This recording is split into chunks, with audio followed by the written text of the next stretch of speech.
বঙ্গভূমি কৃষক বন্ধু চ্যানেলে সবাইকে স্বাগত। অনেকেই আমাকে কমেন্ট করেছো যে ভালো বীজ, মাটির শসার ভালো বীজ কোনটা হবে। তো আমাদের দিকে সাধারণত এই যে 7 স্টার এইটা বসানো হয়।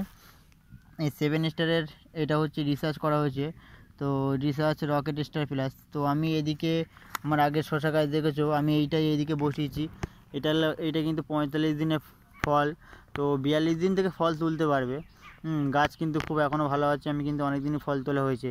আর তোমাদের আগে বলবো, মাটির শসা কিন্তু রোগ পোকা বেশি হয় যেহেতু নিচে থাকে। আর মাটির শসা কিন্তু মাচার শসার মতো ওদিন কিন্তু ফল দেয় না বা ওদিন গাছ ভালো থাকে না। তো এইটা 42 দিন থেকে ফল তোলা যাবে। এই যে রিসার্চ রকেট স্টার প্লাস, এটা 42 দিন থেকে 45 দিনে কিন্তু 42 দিন থেকে ফল তোলা যাবে। ফল কিন্তু খুবই সাদা আর খুব ভালো, গিটে গিটে প্রচুর ফল। আর এর রোগটা অনেক কম, রোগটা প্রচুর কম। এই যে শসাটা, এই গাছের রোগটা অনেক কম। আর এইদিকে আমি বলেছিলাম জল ছাড়ার পর শসা বসাবো, দানা বসাবো, বপন করব। তো কালকে জল দিয়েছি, আজকে বীজ বপন করব। তো বীজ কিভাবে বপন করি আমরা বা করা হয় এদিকে দেখাবো। তো তোমার কালকে জল দেওয়া হয়েছে, আজকে বিকেলে, কাল সকালে জল দেওয়া হয়েছে, আজকে বিকেলে বীজ বপন করা হবে। তো বীজ বপন, এই যে এদিকে কিন্তু 7 স্টার দানা এনেছি। 7 স্টার এটা কিন্তু 35 দিনের। তোমরা চেষ্টা করবে 35 দিনের ভালো বীজ নিতে, যেহেতু মাটির শসা 35 দিনেই আমার মনে হয় ভালো।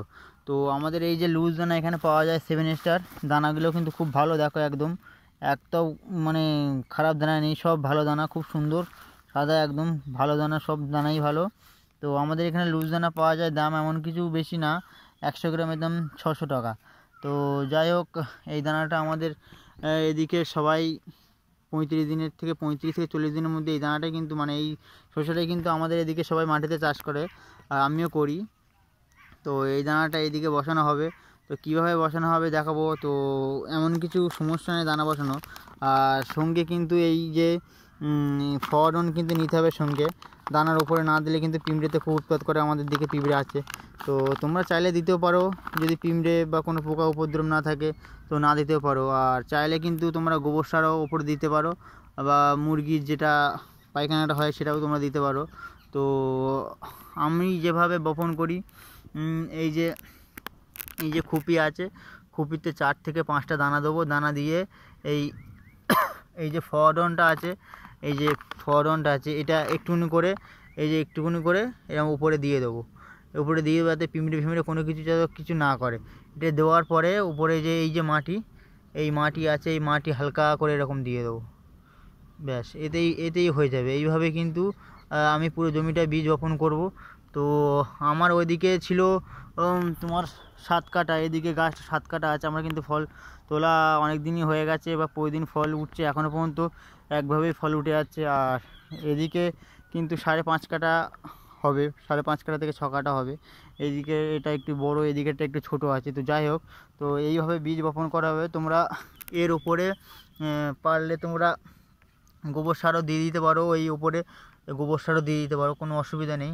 তো আমি এইভাবেই বীজটা বপন করি।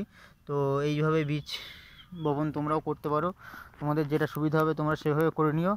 তো আজকের ভিডিওটা এই পর্যন্ত। পরে গাছ বেরোনো থেকে কি ওষুধ স্প্রে করতে হবে সব কিছুই আমি দেখিয়ে দেবো তোমাদের। আমি আরেকটা দেখিয়ে দিচ্ছি কীভাবে বীজ বপন করব।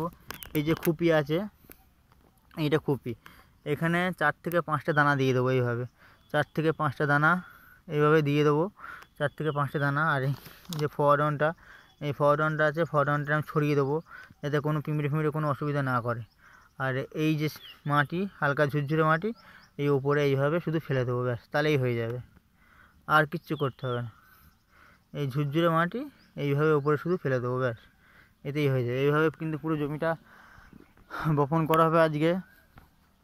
আমি একা তো হবে না, তো আমার লোক আসছে একটু পরেই। তো আজকের ভিডিওটা এই পর্যন্তই। পরে আবার বলে দেবো কি ছোটো চারা গাছ থেকে কী ওষুধ স্প্রে করতে হবে।